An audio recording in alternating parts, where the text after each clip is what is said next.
Eu vou começar explorando esse contexto da escoliose, tá? Por mais que ela não tenha, é só para trazer assim, o que a gente precisaria olhar para a Thalita, para o treino dela, tá? Então, assim, se ela não apresenta alguma alteração específica, eu não preciso bater tão forte nisso. Alguns próprios exercícios, de maneira global, eles acabam sendo eficientes no contexto da postura que ela apresenta e acaba melhorando esse aspecto. Não sei quem perguntou se a Thalita treina ou não treina, mas, né, por exemplo, isso é uma boa dica, que se ela cumprir um programa que a gente vai ajustar hoje, ou sugerir hoje, ela vai ter uma capacidade de ter boas respostas. Ela não tem alterações estruturais muito impactantes, e ela tem uma boa constituição física, né? Então, assim, com certeza, ela estimulando, tomando cuidado de fazer movimentos e estímulos em determinados padrões, consequentemente, ela tem uma resposta muito boa, tá? Para alguns testes de escoliose, eu vou pedir para deixar o braço para cima, aqui assim, ó, os dois braços. Isso. Flexiona os joelhos.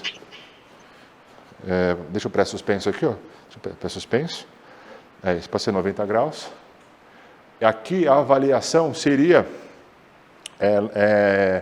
da rotação lombar. Eu sustento as costelas delas e falo, ó, gira o quadril para um lado, sem ela compensar com o tronco, cai o máximo que der. Isso. E volta para o meio, cai para o outro lado, tá? Eu vejo ó, se tem muita diferença de um lado para o outro, volta para o meio, tá? Vai para o meio, isso qualitativamente, ó, faz o movimento, eu vejo que não tem, tá? Porque aqui é um teste de rotação lombar. Lembra, da parte côncava da escoliose, a pessoa tende a rotacionar um pouco maior, ou até mesmo do que a gente viu na ficha de avaliação. Deixa eu só relembrar aqui.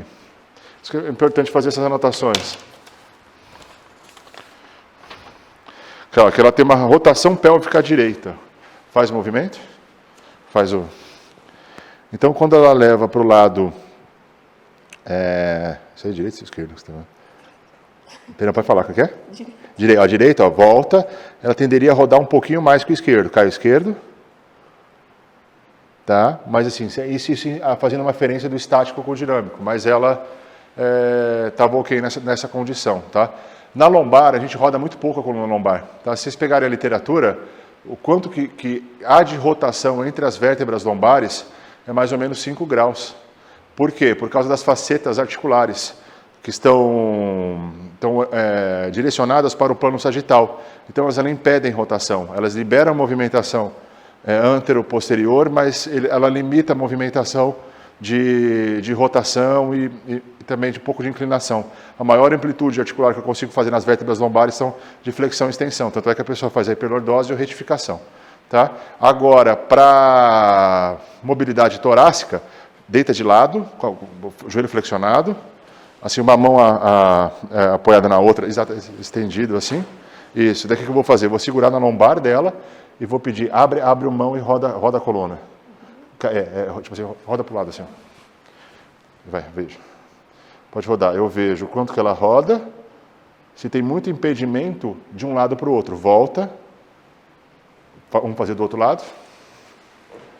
Aí eu estou fazendo testes de mobilização para ver o que eu vou incentivar. Thalita não é travada, tá? Mas com relação à escoliose. Mas o escoliótico, principalmente o estruturado, ele vai ter restrições muito grandes de um lado e mobilizar muito o outro. Para conseguir rotacionar muito mais o outro, tá? Ó, sustentei aqui na lombar dela. E para quê? Para que ela gire a torácica. Vamos lá.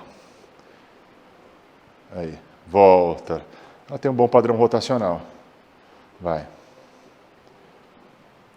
Ótimo. Voltou, tá? São alguns testes de mobilização de rotação de colunas.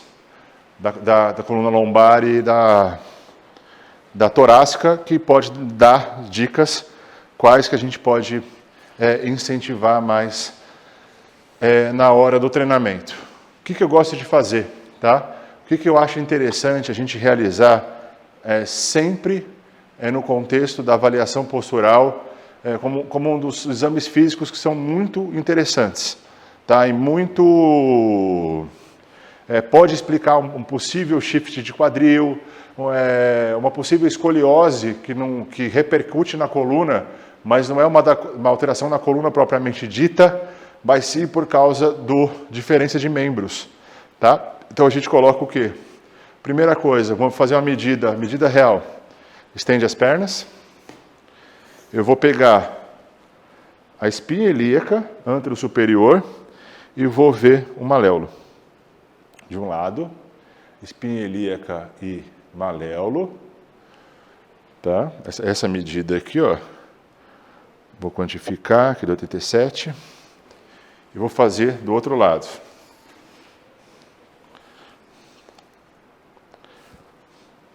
Espinha ilíaca. Ó, bateu aqui um pouco mais. Tá? Mas aqui tentei 87,5 e 87, tá? Meio centímetro maior a perna direita dela, mas para diferença de membros, discrepância de membros,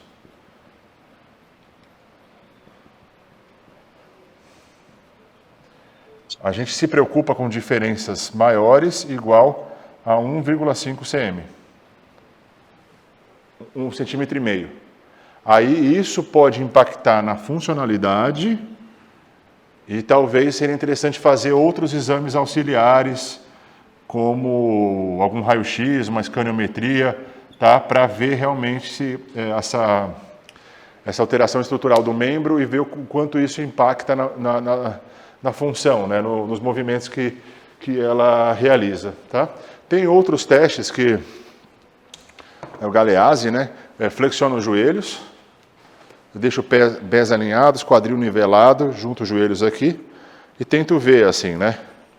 Na vista lateral.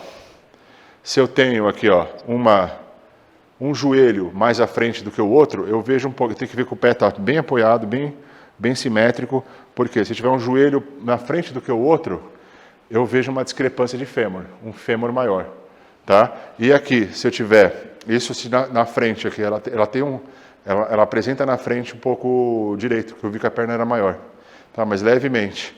E aqui eu vejo na vista anterior, se eu tenho um mais alto que o outro, tá? E aí parece levemente o direito também. Um mais alto que o outro, tíbia, ó, tanto que eu encosto aqui, ó, no direito dela, o esquerdo fica faltando um pouquinho. E esse fêmur um pouquinho na frente.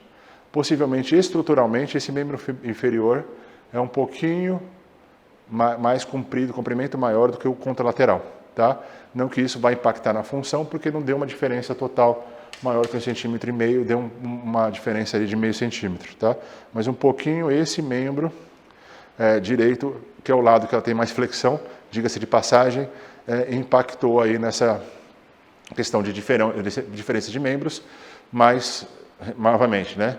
Eu vi que ela tem uma diferença, mas não é uma diferença muito acentuada ao ponto de comprometer função, tá? Mas para pessoas que têm uma escoliose grande, um comprometimento funcional, agacha, desequilibra a pelve, você tenta ajustar a pelve, a base, não consegue ter uma melhora, e ao invés de a gente só bater no contexto muscular, uma avaliação desse tipo de conhecimento de padrão antropométrico pode ser importante, e talvez as possíveis diferenças podem ser interessantes ali para a gente ter ver o que realmente essa diferença está impactando, e talvez não seja só o quesito muscular em si, mas uma questão anatômica que possa reverberar nessa condição mais funcional, tá bom?